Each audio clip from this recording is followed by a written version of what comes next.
the legendary Zhuge Liang outwits a crane. In sharp contrast to those wicked rulers of ancient China, there were also highly respected monarchs, generals, and high-ranking officials with noble character who did not fall prey to this vice. Zhuge Liang was one of them. He was a distinguished statesman and military strategist who served as minister of Shu Han during the Three Kingdoms period.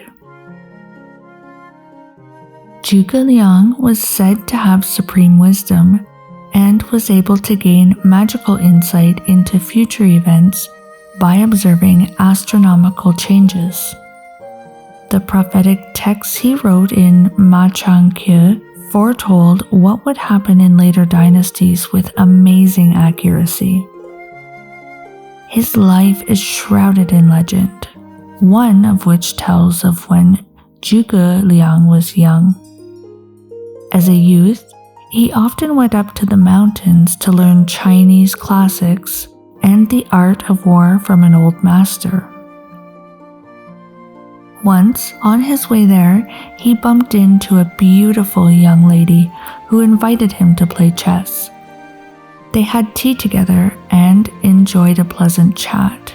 Since then, he would pay her a visit each time he went to the mountain, and the two always had delightful conversations.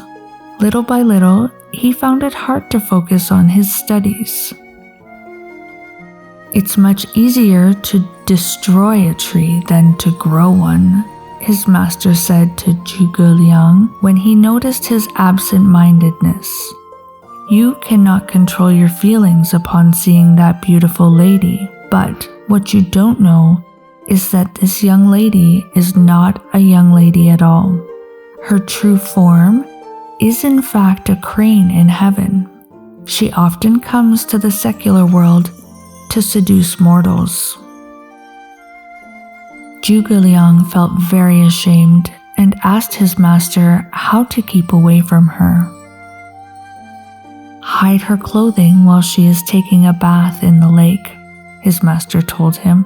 When she comes to you in her true form, hit her with your walking stick.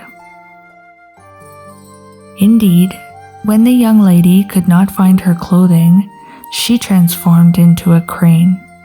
The crane tried to pluck out Zhuge Liang's eyes with its beak, but Zhuge Liang grabbed its tail and beat it with his walking stick, like he was instructed to do. The crane broke free and flew away, leaving behind a handful of feathers that Zhuge Liang pulled off its tail.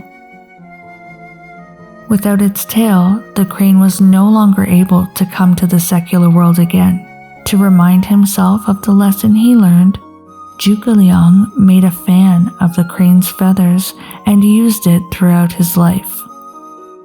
Confucius once said, "When a person is young, his vitality is unsettled and he must guard against sexual temptation."